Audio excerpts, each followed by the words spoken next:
In the future authoring program, we built this section where you have to outline your most dismal future, right? What your future would be like if you let all your bad habits and characterological weaknesses have the upper hand. And the reason we did this is because you can't straighten yourself out merely as a consequence of hope. Let's say you lay out a vision for the future and you think about what your life would be, what you'd like your life to be like. And then that makes you hopeful and it motivates you because it gives you something worthwhile and higher order to work for, right? And that's useful. That's positive emotion working for you because positive emotion is experienced in relationship to goals. But it's not as useful as also being chased by something you're terrified by. And if you have a good sense of how you'd fall apart if you stayed weak and just exactly what kind of hell that would be, then when you determine to do something like to tell the truth and to say what you think and to not do things that you hate, then you're going to be pulled along by the purpose that your vision has provided for you, but also pushed along by your desire to avoid the worst forms of hell that you've already outlined for yourself personally. And that can also help you be brave enough to stand up in a situation that would require conflict, because if you have something to say and you have something to negotiate about with someone, then there's going to be a certain amount of conflictual dialogue that accompanies that, right?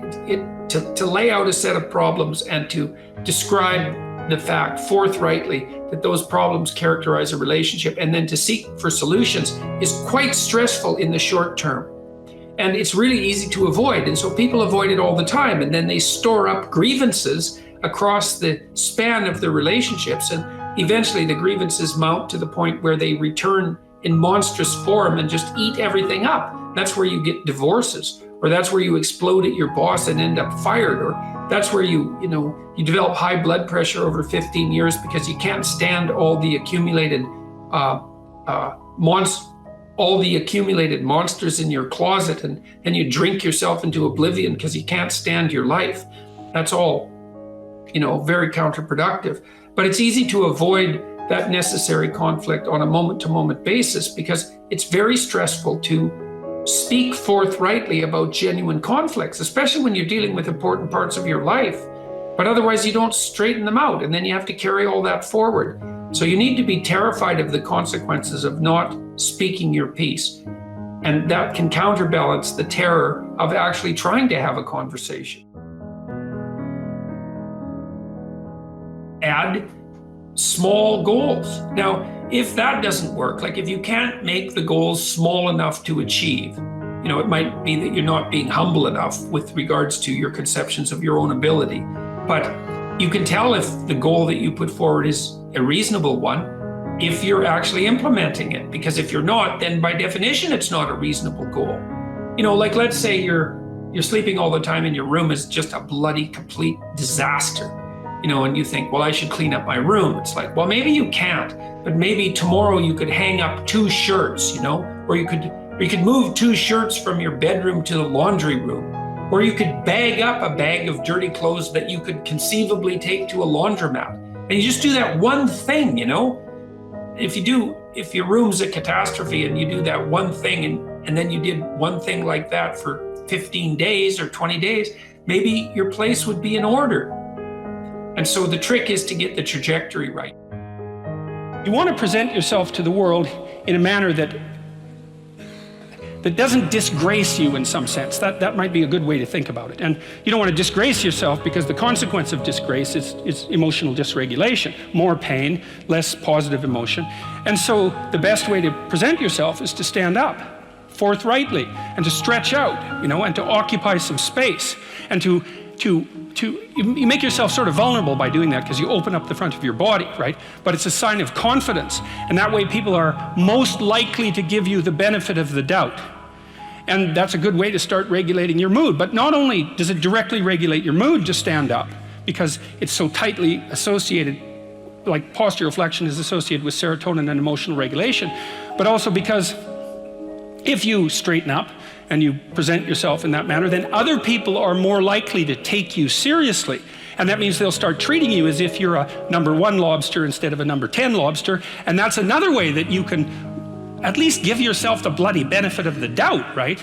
And and confront the world in a courageous manner. Life is difficult, and it's harder to do things than not to do them, and it's harder to do them well than to do them badly. And it's easy to sit around and be hopeless. I don't mean it's emotionally easy, because it's not, but it's procedurally easy to be useless and to fall back into your old habits and to not discipline yourself. And it's a matter of continual practice, slow continual practice. And I think a good example of that is something like weightlifting. If you start a weightlifting program, which I would recommend, by the way, because it's tremendously advantageous physically and cognitively, you're not going to really see results for a number of weeks, and then the results are rather slow, but you can get pretty decent results over a 6-month period and absolutely stellar results over a couple of years. And so you have to make sure your time frame is right and not to be too hard on yourself. And I did mention the future authoring program earlier, and one of the things I would recommend too is, if you're having a hard time implementing your decisions, say your ethical decisions, that you spend a bit more time thinking them through and writing them down. And the future authoring program is really helpful for that. That's why we designed it. And so get your goals straight and continue to practice every day. And if you're not succeeding, then make your goals slightly smaller. You want to make your goals large enough so that they challenge you, but small enough so that you have a reasonable probability of succeeding at them on a day-to-day basis. And then you have to also understand that if you fail on a given day, like let's say you're trying to quit smoking and you quit for 2 weeks, and then you have a cigarette and you think, oh my God, now I've screwed it up. I'm not quitting anymore. You smoke a whole pack of cigarettes. It's like, well, there's a couple of mistakes there. And one is, well, just because you had a cigarette doesn't mean you failed. It just means that you had a cigarette. You can start stopping again the next day. And the fact that you had 1 cigarette in the last 2 weeks is a hell of a lot better than the 2 weeks that you had before that. And so you've got to be realistically humble. You've got to be ambitious enough in your goals so that you're pursuing something that you regard as truly meaningful and worthwhile. And maybe you can judge that to some degree if you think about someone you love attempting the same thing, and think about how you would feel if they managed it. And if you would feel good, then that's probably a good what would you say? That would be a good evaluation strategy to use on yourself. So you want your goals to be of sufficient nobility so that you can live with yourself properly if you're pursuing them, but you want them to be small enough so that you have a reasonable probability of implementing them. I talk to people about taking care of themselves like there's someone who they have responsibility for. And that's not a political issue too. It's an injunction to assuming that you have a certain intrinsic value, and that it's necessary for that value to manifest itself, for you to push yourself against the world, to challenge yourself, because otherwise what you're capable of won't manifest itself. It has to be developed. It has to be called forth by necessity, right? You have to pick a hard problem and try to solve it and push yourself against it and you have to try to do that truthfully and responsibly in order for what it is that you're intrinsically capable of and composed of to come to the forefront. And that seems like a very positive thing as far as I'm concerned, to encourage people to be responsible for themselves and for other people, and also to point out that you have a moral responsibility to do so for yourself just as you do for others. And I think that message has been very helpful to people. At least that's what they've told me. And it's predicated, the rule is predicated on the old Judeo-Christian idea, the oldest idea in some sense, that that there's a relationship between logos, which is truthful speech and communication, and bringing things into being from chaotic potential. That's the idea that's put forward in Genesis. And also the idea that men and women alike are made in the image of God, which suggests that, like God, we have the capability of affecting potential, affecting the possible future and turning it into the actual present, and that we do that, at least in part, as a consequence of our ethical choices.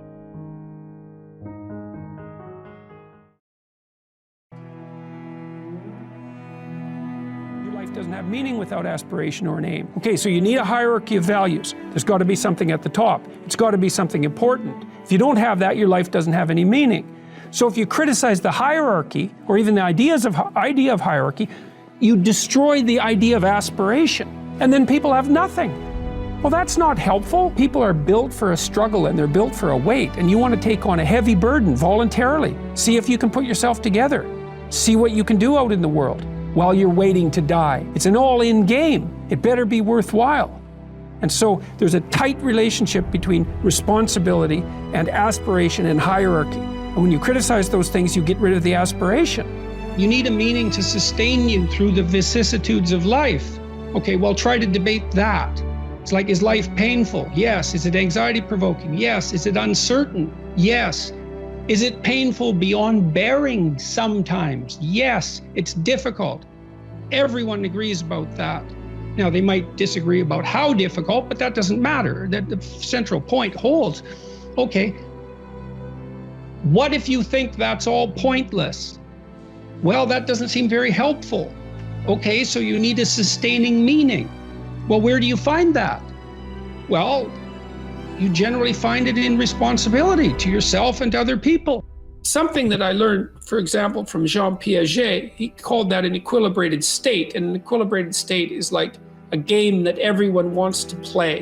And so if you set your household up properly, then it's a game that everybody is participating in voluntarily. And that's going to be predicated on the desire for peace and the willingness to speak truth and the ability to take responsibility. So that has to be part of your higher order moral aim.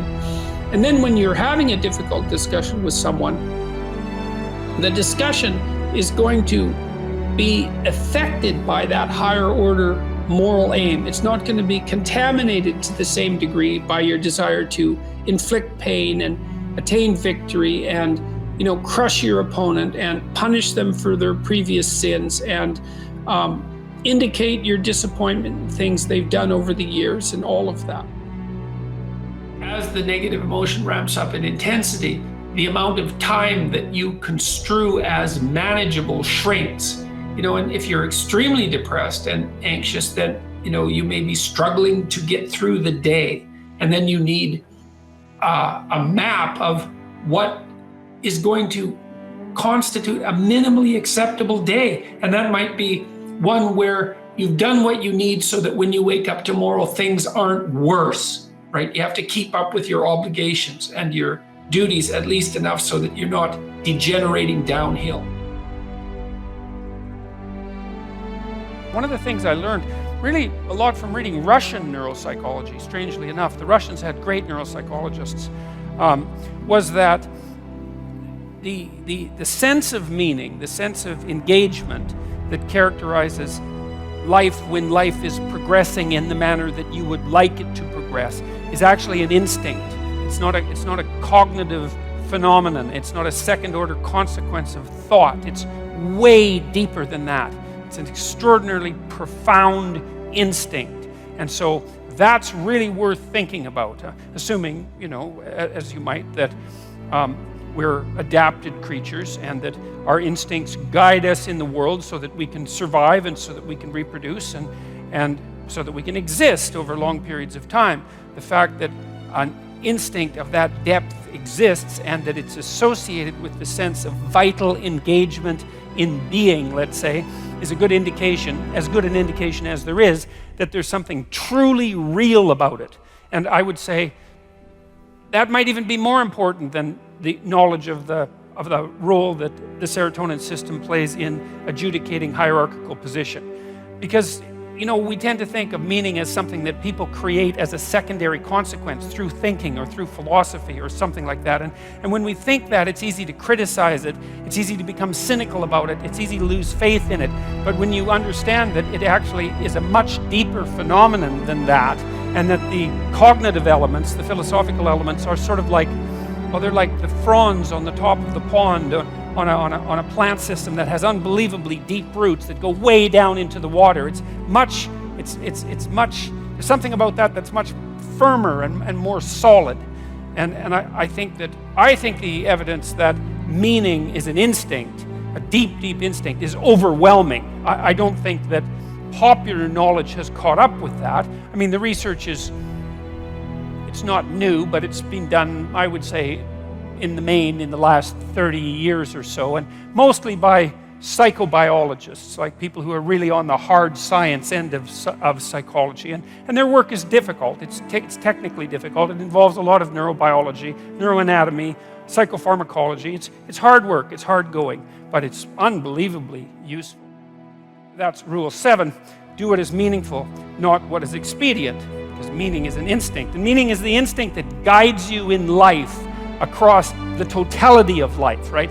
What's expedient, that's what you might want to do right now in an impulsive sense, right? Because you're driven forward by, anger or anxiety or frustration or disappointment or despair, some sort of one-eyed motivational monster that's got you in its grip that really isn't considering everything at once, right? Like considering your life tomorrow or your life next week or your family's life or maybe even your well-being half an hour from now, because you lash out in anger, and you can, people do that. It's understandable. Sometimes it's even necessary, but it's not wise generally. And the instinct for meaning seems to be a consequence of the integration of all of those underlying motivations and emotions with social being, and then the manifestation of something like the proper pathway forward. And you need that because you need to know how to move forward in life, because you need to move forward in life. You need to act in life. And the other thing that's, I suppose, part and parcel of, let's say, 12 rules for life is the insistence upon action as of primary import. We're not fundamentally creatures who passively perceive the objective world. That's not the goal of our perceptual systems. It's not the goal of our memory. The reason that you have memories isn't to remember the past. The reason you have memories is so that if something bad happened to you in the past, you can figure out what it was that was bad, and you can figure out why it happened, and then you can not do it again in the future, right? It's very practical. And it's the same on the positive end of the spectrum. If good things happened to you in the past, then conceivably duplicating whatever you did to get those good things to happen could have them happen again in the future. So it's practical memory, and it's oriented towards action, and it's oriented towards like the quality of your life. If you could recommend one book to everybody, and you can't say your own 12 rules for life, which one would you? Man's Search for Meaning is pretty good, Viktor Frankl. Man's Search for Meaning. Okay. Yeah, it's good. It's not very long. It's pretty accessible. It's deep. It's fundamentally accurate, I would say. It's a profound book, and everyone can read it, I think. So. What is it about? The person who wrote it, Viktor Frankl, was a psychiatrist who spent time in Auschwitz. Mm-hmm. And so it's a discussion about totalitarianism and meaning and personal responsibility. And it's brilliant, very profound, meaningful, serious, uplifting book, even though it's very, very dark. It's a great book. It's been a best-selling book for decades because of that.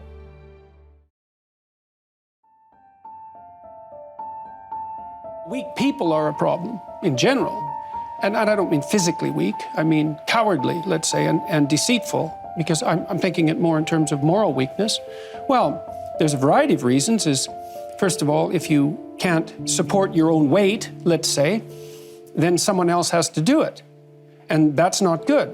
And then if you don't make your pathway, if you don't pick a forthright and useful and noble pathway through life, then you'll become bitter and too hurt by the tragedy of existence, and then you tend to seek your revenge wherever you can get it, and that's not good.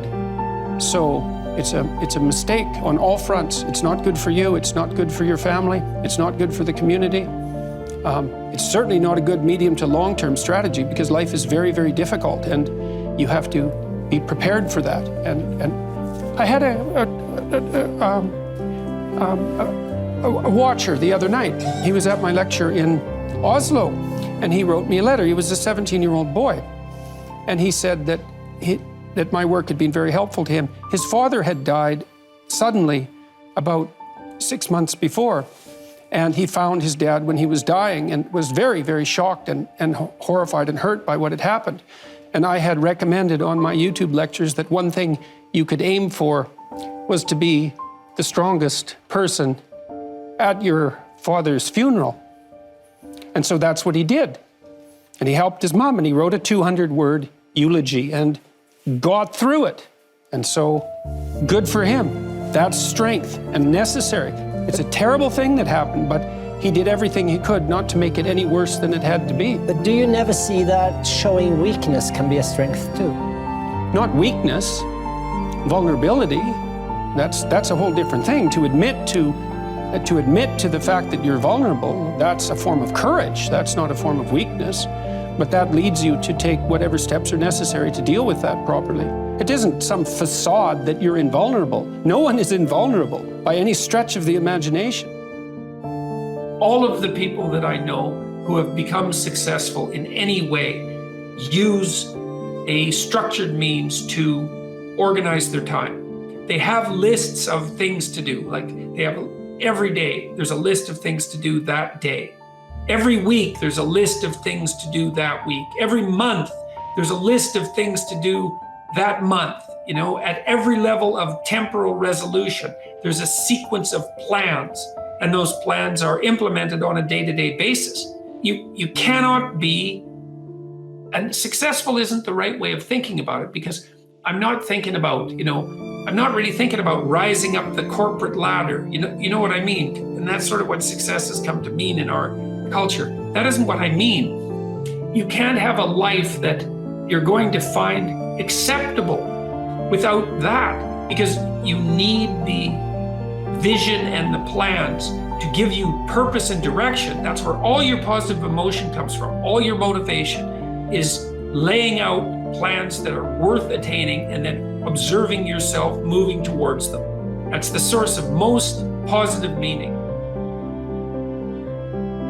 And then also, without that structure, you're so lost that you're going to be anxious and overwhelmed. It's really like being in a foreign country, like isolated and alone with no map. I don't know where the hell I am. I don't know what the hell I'm doing. The rains are going to come, the storms are going to come, and maybe it's winter, and I don't know where I am or where I'm going. We actually have a biological instinct for meaning that orients us in the world.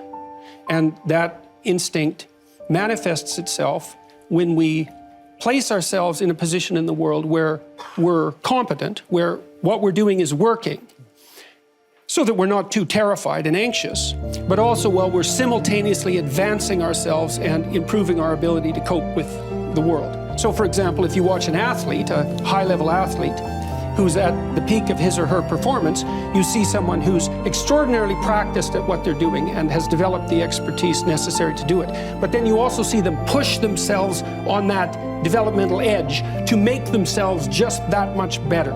And that function is associated with an intrinsic sense of meaning. And whenever you see anyone manifest that, you are automatically drawn to it. You see that when an actor pushes him or herself beyond their limits. You see that when someone speaks extemporaneously and manages it extraordinarily well. And I'm trying to help people understand that this meaning is a true phenomenon. It's not a secondary thing. And also to point out that most of the time, that meaning is associated with the adoption of responsibility. Make friends with people who want the best for you. And that's a meditation on my own childhood and adolescence to some degree. I had friends who wanted the best for me and friends who didn't. And, they were friends who, some of them were aiming up and some of them were aiming down. And if you have a friend that's aiming down and you do something that's aiming up, then they're generally not that happy about it. They try to top your accomplishment with one of their own, hypothetical or real, or put down what you're doing, or offer you a cigarette if you're trying to quit and you've kind of done that successfully, or a drink if you've been drinking too much and are trying to stop being an alcoholic, or they're cynical and bitter and devoted towards no good. And sometimes that's family members too, and sometimes it's even part of you, But this chapter is an injunction to people, is like you have an ethical responsibility to take care of yourself, you have an ethical responsibility to surround yourself with people who have the courage and faith and wisdom to wish you well when you've done something good, and to stop you when you're doing something destructive. And if your friends aren't like that, then they're not your friends. And maintaining your friendships with them might not even be in their interest. And so it's a tricky argument to make, because I'm not saying, you know, whenever anyone's in trouble, you should, you know, push them into a ditch and then give them a couple of kicks. That's not the idea. The idea is that, but I had a couple of rules I didn't write about. One was be careful about whom you share good news with, and another was be careful about whom you share bad news with. And those rules ring in people's minds quite quickly. A friend is someone you can share good news with, you know.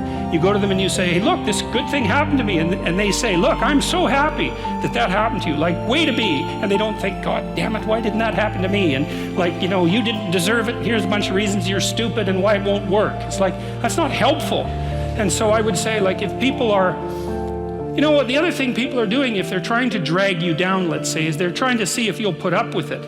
Because they have this idea that maybe life isn't worth living and things aren't good, and that if they can besmirch, let's say, to use an archaic term, something that's pristine and good, then they demonstrate to themselves that there is no true ideal and that there's no necessary reason to be responsible and to strive forward. And so they use you as a test case. You know, I'll just push you down into the low lobster bin and see how you respond. And if you put up with it, then yeah, my cynicism is fully justified. Make one room in your house as beautiful as possible. That's what I'm writing about now. I talked a lot already about the necessity of cleaning your room, which is, you know, in some sense a foolish piece of advice because it seems so obvious, but it's not obvious at all. And you'll find if you try it, especially if you're in a household that's not very functional, that you'll encounter obstacles that you couldn't imagine existed while you're trying to put your life in order. And you can take your surroundings beyond order and move towards beauty, and that's unbelievably useful because, well, beauty calls people to their higher being, I would say, and to make friends with beauty is to introduce yourself very carefully to one of the mysteries of life that make it worth living. The first proposition, you know, that life is suffering and that we make it worse with our malevolence, I think everyone understands that to be true. But the second is that the best way to confront that is to shoulder responsibility voluntarily and to live in truth. I think those are even more powerful ideas because you could say that the cure for a malaise or the treatment for a disease is more powerful than the malaise or the disease itself. And if responsibility and truth are antidotes to suffering and malevolence, then that means that they have a power that's transcendent over suffering and malevolence. You should use a calendar to structure your days, because if you know what you're doing tomorrow, it decreases your anxiety substantially because you need that kind of structure. You need a pathway. You need to have a map, and you need to know where you're located on the map, and you need to know how you're moving forward. And that gives you hope because you're moving towards goals that you regard as worthwhile. And it stops you from being anxious because you're not entirely directionless and lost. And so learning how to manage your time is useful. And you can start with a calendar. You can start with simple things like you can put in, well, when you're likely to go to bed and when you're likely to get up. And regulating that's useful. That should be relatively ritualistically consistent.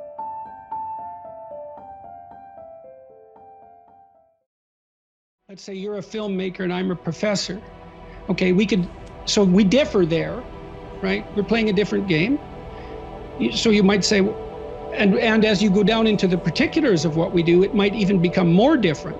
So if you look at what a plumber does and a lawyer does, as you get more and more fine-grained, they get more diverse.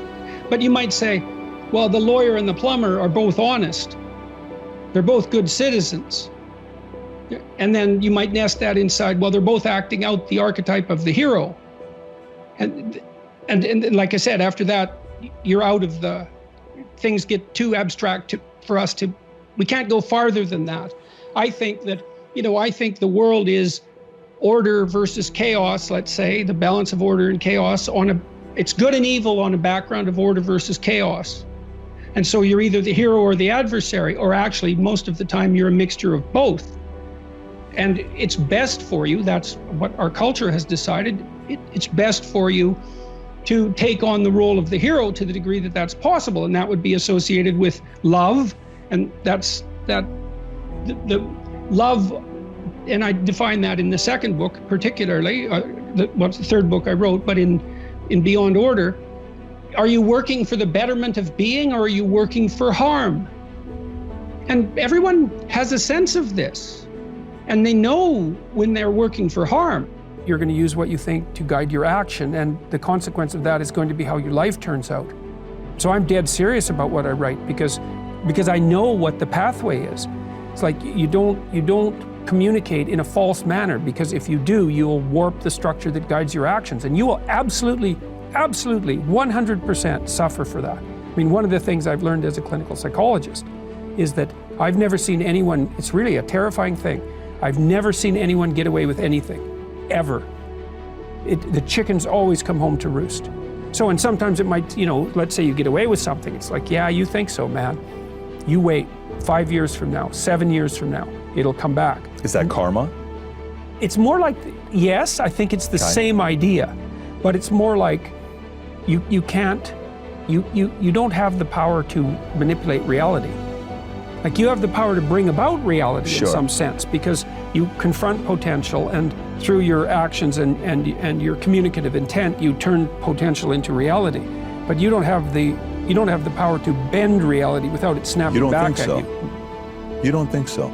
So you don't think visionaries and influencers have the ability to bend reality? No, I don't think they bend it. I think that they I mean, you can bring new things into being, but you can't get away with a falsehood. No, you can definitely bring new things into being. You can't get away with a falsehood. Yes, that's it. Okay, makes sense. And you can't get away with weak thinking either, because, I mean, any more than you can get away with improper action. It just doesn't work. I mean, one of the themes in my writing is the danger of falsehood. At every level, it's like, well, if you tell the truth to the degree that you can, or at least don't lie, I think that's rule 8, then you have reality on your side. You got to decide, man. You want reality on your side, or do you want reality against you? Now, I wouldn't recommend the whole reality against you thing, because you're not going to win. You're going to get flattened.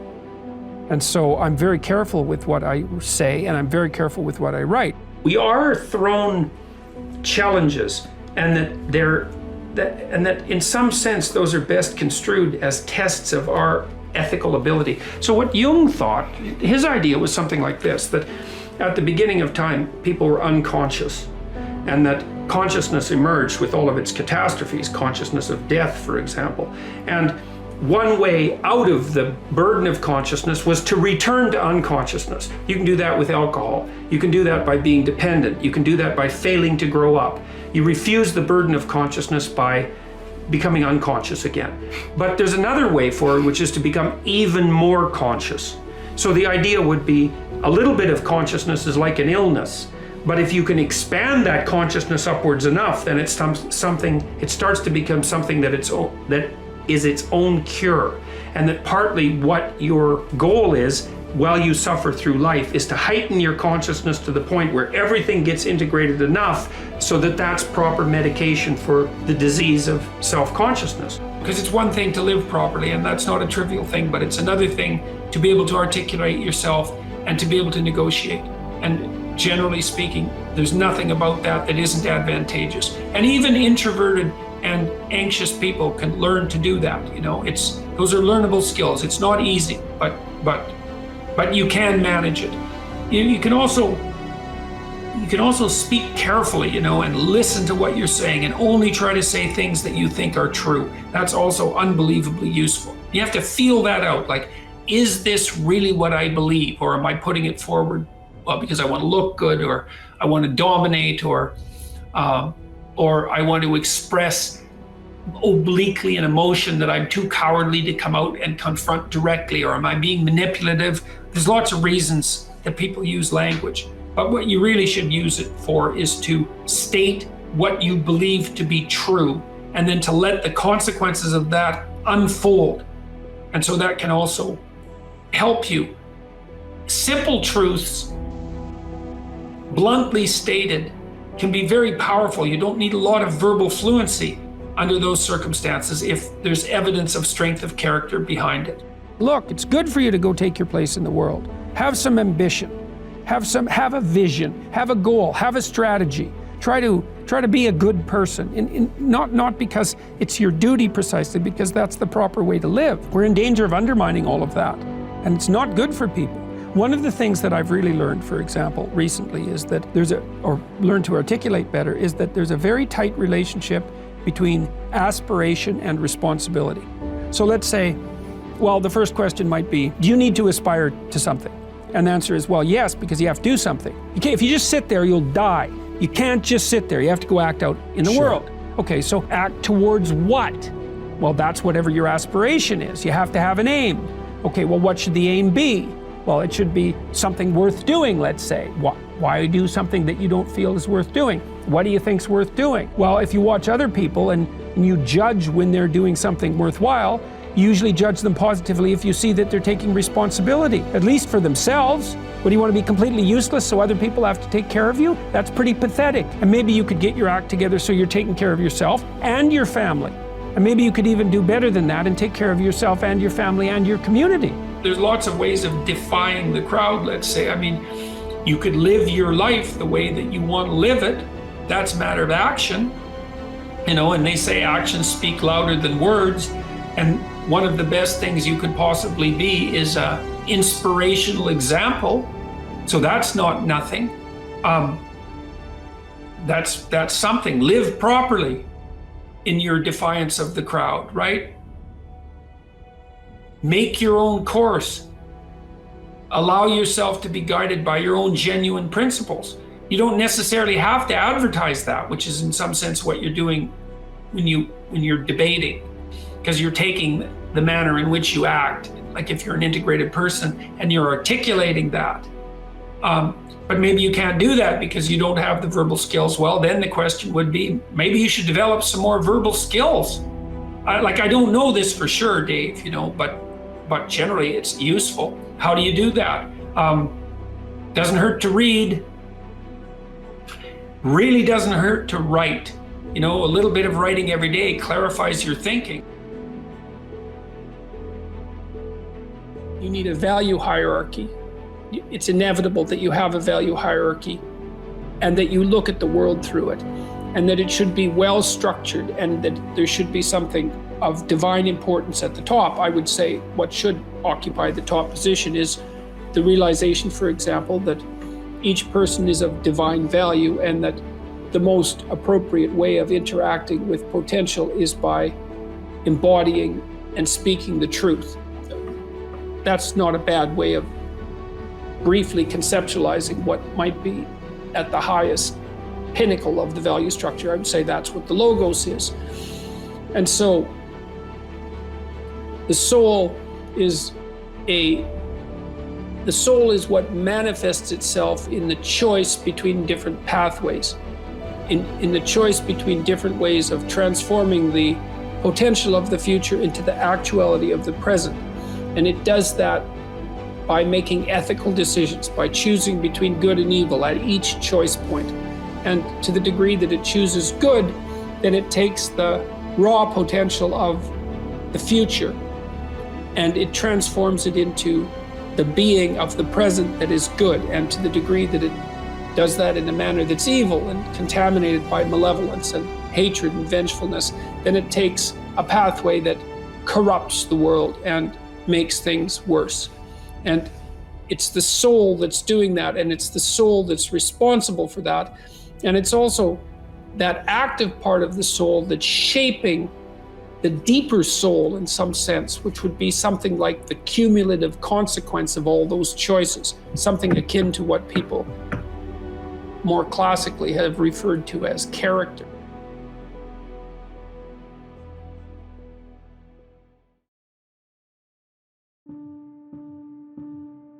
And so as far as I can tell, what you do is you specify your long-term ideal. Maybe you also specify a place you want to stay the hell away from so that you're terrified to fail as well as excited about succeeding, because that's also useful. You specify your goal. You do that in some sense, as a unique individual, you want to specify goals that make you say, oh, if that could happen as a consequence of my efforts, it would clearly be worthwhile. Because the question always is, why do something? Because doing nothing is easy. You just sit there and you don't do anything. That's real easy. The question is, why would you ever do anything? And the answer to that has to be because you've determined by some means that it's worthwhile. And then the next question might be, well, where should you look for worthwhile things? And one would be, well, you could consult your own temperament. And the other would be, well, you kind of look at what it is that people accrue that's valuable across the lifespan. So you do a structural analysis of the subcomponents of human existence, and I already did that. You need a family, you need friends. Like, you don't need to have all these things, but you better have most of them. Family, friends, career, educational goals, plans for, time outside of work, attention to your mental and physical health, etc. That's what life is about. And if you don't have any of those things, well, then all you've got left is misery and suffering. So that's a bad deal for you. So once you set up that goal structure, let's say, and that's really in many ways that's what you should be doing at university. That's exactly what you should be doing, is trying to figure out who it is that you're trying to be, right? And you aim at that, and then you use everything you learn as a means of building that person that you want to be. And I really mean want to be. I don't mean should be, even those things are going to overlap. And it's important to distinguish between those, because that's partly, and this is back down to the micro-routine analysis. So if I was saying, well, you're going to try to make yourself more industrious. Okay, number one, specify your damn goals, because how are you going to hit something if you don't know what it is? That isn't going to happen. And often people won't specify their goals too, because they don't like to specify conditions for failure. So if you keep yourself all vague and foggy, which is real easy, because that's just a matter of not doing as well, then you don't know when you fail. And people might say, well, I really don't want to know when I fail because that's painful. So I'll keep myself blind about when I fail. That's fine, except you'll fail all the time then. You just won't know it until you've failed so badly that you're done. And that can easily happen by the time you're 40. So I would recommend that you don't let that happen. So that's willful blindness, right? You could have known, but you chose not to. Okay, so once you get your goal structure set up, you think, okay, if I could have this life, looks like that might be worth living, despite the fact that it's going to be, anxiety provoking and threatening, and there's going to be some suffering and loss involved and all of that. Obviously, the goal is to have a vision for your life such that, all things considered, that justifies your effort. Adopt the mode of authentic being. And that is something like refusing to participate in the lie, in deception in the lie, to orient your speech as much as you can towards the truth, and to take responsibility for your own life and perhaps also for the lives of other people. And there's something about that that's meaningful and responsible and noble, but also serves to mitigate the very suffering that produces, say, the nihilism or the flee into the arms of or the escape into the arms of totalitarians to begin with. You need something to shelter you against your own vulnerability. You can think about the world this way. You can think about it as your orderly little plan. That's a place, and you can think about it as the place that things that disrupt your plan comes from. That's another place. This is a bigger place than this, because there's an endless number of things that can disrupt your plan, and only a tiny number of them that can, that will help you work it out. So part of the question then too is like, are you the friend of your plan, or are you the friend of the thing that disrupts your plan? And I would say you should work to become the friend of the thing that disrupts your plan, because there's a lot of that. And then if you become the friend of the thing that disrupts your plan, then you start to develop strength in proportion to the disruptive force. And that's really what you want. You want to be able to implement your plan, obviously, but you want to be able to take on the consequences of error and learn from it. And then you win constantly, because even if something goes sideways, you think there's something to be derived from this. That's wisdom, fundamentally. Plan a life you'd like to have.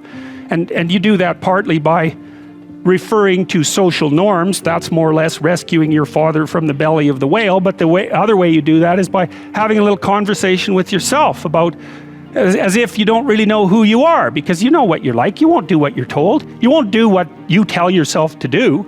You must have noticed that. It's like you're a bad employee and a worse boss, and both of those work, you know, for you. You don't know what you want to do, and then when you tell yourself what to do, you don't do it anyways. You should fire yourself and find someone else to be. But you know, my point is that you have to understand that you're not your own servant, so to speak. You're someone that you have to negotiate with, and you're someone that you want to present the opportunity of having a good life to. And that's hard for people because they don't like themselves very much. So, you know, they're always like cracking the whip and then procrastinating, and cracking the whip and then procrastinating. And it's like, God, it's so boring and such a pathetic way of spending your time. I started to pay very careful attention to what I was saying. I don't know if that happened voluntarily or involuntarily, but I could feel a sort of split developing in my psyche. And the split, and I've actually had students tell me the same thing that has happened to them after they've listened to some of the material that I've been describing to all of you. But I split into two, let's say. And one part was let's say the old me that was talking a lot and that liked to argue and that liked ideas. And there was another part that was watching that part, like just with its eyes open and neutrally judging. And the part that was neutrally judging was watching the part that was talking and going, that isn't your idea. You don't really believe that. You don't really know what you're talking about. That isn't true. And I thought, that's really interesting. So now and that was happening to like 95% of what I was saying. And so then I didn't really know what to do. I thought, okay, this is strange. So maybe I've fragmented, and that's just not a good thing at all. I mean, it wasn't like I was hearing voices or anything like that. I mean, it wasn't like that. It was, well, people have multiple parts. So then I had this weird conundrum. It was like, well, which of these two things are me? Is it the part that's listening and saying, no, that's rubbish, that's a lie, you're doing that to impress people, you're just trying to win the argument, you know? Was that me, or was the part that was going about my normal verbal business me? And I didn't know, but I decided I would go with the critic. And then what I tried to do, what I learned to do, I think, was to stop saying things that made me weak. And now I mean, I'm still trying to do that, because I'm always feeling when I talk whether or not the words that I'm saying are either making me align or making me come apart.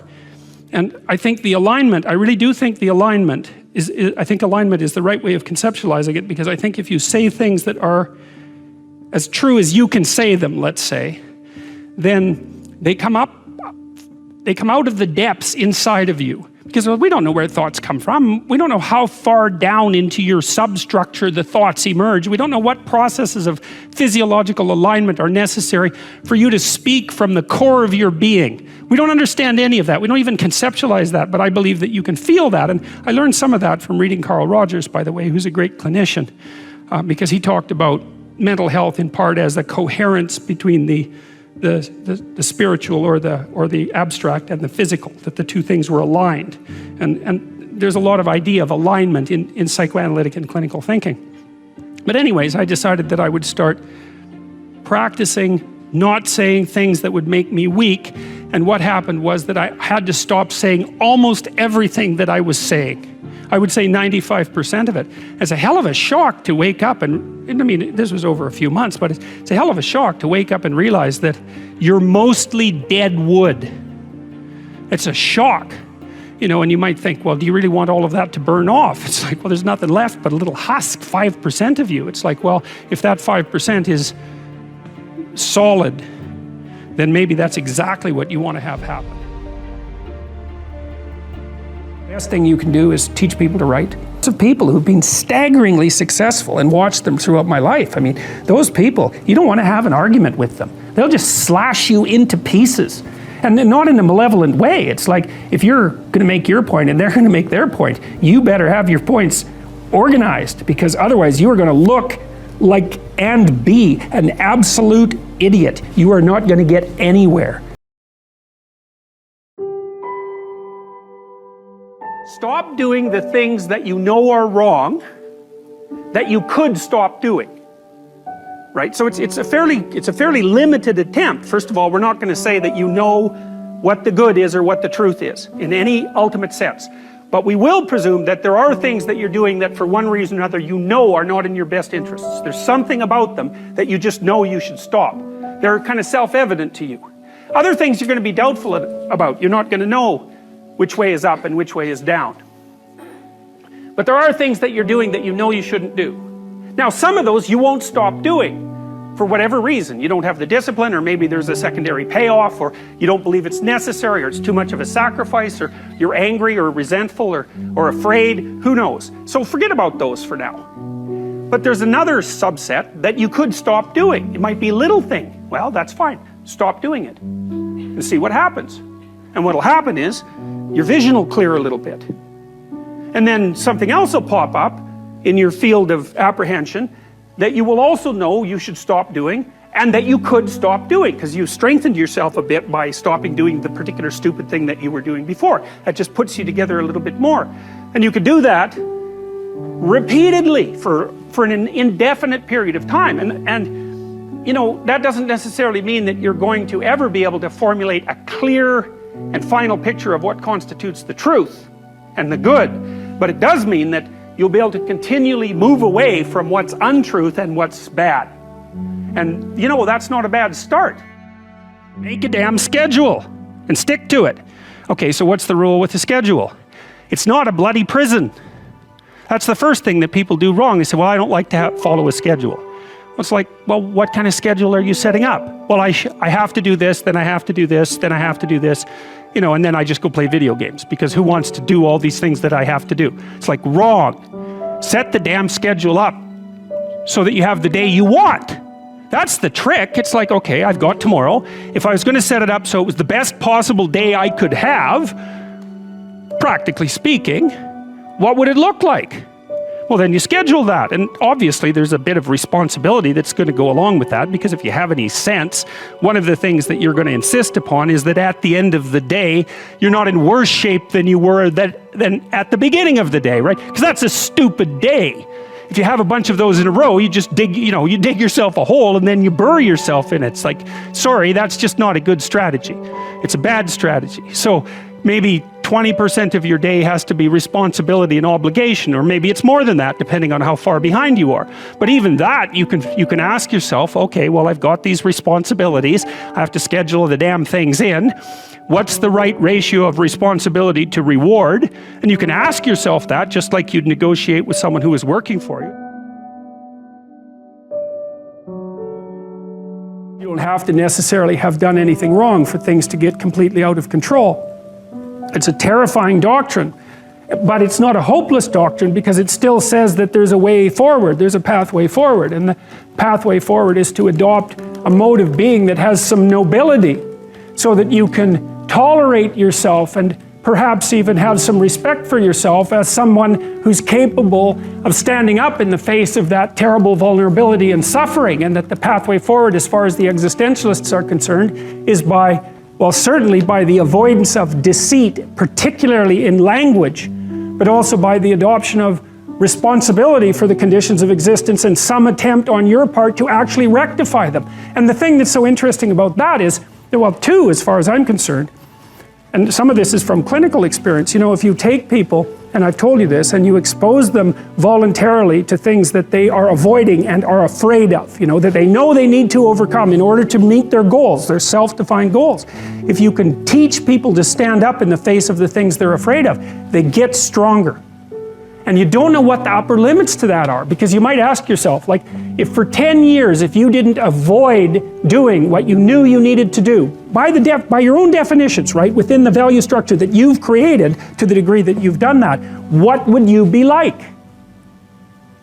Well, you know, there are remarkable people who come into the world from time to time, and there are people who do find out over decades-long periods what they could be like if they were who they were, if they spoke their being forward. And they get stronger and stronger and stronger, and we don't know the limits to that. We do not know the limits to that. And so you could say, well, in part, perhaps the reason that you're suffering unbearably can be left at your feet, because you're not everything you could be, and you know it. And of course, that's a terrible thing to admit, and it's a terrible thing to consider, but there's real promise in it, right? Because it means that perhaps there's another way that you could look at the world and another way that you could act in the world. So what it would reflect back to you would be much better than what it reflects back to you now. My experience is with people that we're probably running at about 51% of our capacity. Something, I mean, you can think about this yourselves. I often ask undergraduates how many hours a day you waste or how many hours a week you waste. And the classic answer is something like 4 to 6 hours a day. You know, inefficient studying, watching things on YouTube that not only do you not want to watch, that you don't even care about, that make you feel horrible about watching after you're done. That's probably 4 hours right there. You know, you think, well, that's 25 hours a week, it's 100 hours a month, that's 2.5 full work weeks, it's half a year of work weeks per year. And if your time is worth $20 an hour, which is a radical underestimate, it's probably more like 50 if you think about it in terms of deferred wages. If you're wasting 20 hours a week, you're wasting $50,000 a year. And you are doing that right now. And it's because you're young, wasting $50,000 a year is a way bigger catastrophe than it would be for me to waste it, because I'm not going to last nearly as long. And so if your life isn't everything it could be, you could ask yourself, well, what would happen if you just stopped wasting the opportunities that are in front of you? You'd be who knows how much more efficient, 10 times more efficient, 20 times more efficient. That's the Pareto distribution. You have no idea how efficient people get. It's off the charts. Well, and if we all got our act together collectively and stopped making things worse, because that's another thing people do all the time, not only do they not do what they should to make things better, they actively attempt to make things worse because they're spiteful or resentful or arrogant or deceitful or homicidal or genocidal or all of those things all bundled together in an absolutely pathological package. If people stopped really trying just to make things worse, we have no idea how much better they would get just because of that. You can work on micro habits with regards to your conscientiousness, and I think the best micro habits, this is partly to do with this future authoring program processes, I think the best thing you can do with regards to your conscientiousness is to set up some aims for yourself, goals that you actually value. And the future authoring program helps people do that. And basically, it does a situational analysis it helps you do a situational analysis of your life more than a psychological analysis, I would say. And so the questions are something like, well, all right, you're going to have to put some effort into your life. And you need to be motivated to do that. And so what are the potential sources of motivation? Well, you could think about them in the big five manner. You know, if you're extroverted, you want friends. If you're agreeable, you want an intimate relationship. If you're disagreeable, you want to win competitions. If you're open, you want to engage in creative activity. If you're high neuroticism, you want security. Okay, so those are all sources of potential motivation that you could draw on, that you could tailor to your own, your own personality. But then there are dimensions that you want to consider your life across. And so we ask people about, well, if you could have your life the way you wanted it in 3 to 5 years, if you were taking care of yourself properly, what would you want from your friendships? What would you want from your intimate relationship? How would you like to structure your family? What do you want for your career? Well, how are you going to use your time outside of your job? And how are you going to regulate your mental and physical health, and maybe also your drug and alcohol use? Because that's a good place to auger down, because alcoholism, for example, wipes out, 5 to 10% of people. So you want to keep that under control. And then so maybe you develop a vision of what you would like your life to be, and that associates the goal. Well, once the goal is established, and then you break down the goal into micro processes that you can implement, the micro processes become rewarding in proportion in relation to their causal association with the goal, and that tangles in your incentive reward system. We talked about the dopaminergic incentive reward system, and that's the thing that keeps you moving forward. And the way it works is that it works better if it produces positive emotion when it can see you moving towards a valued goal. Okay, well, what's the implication of that?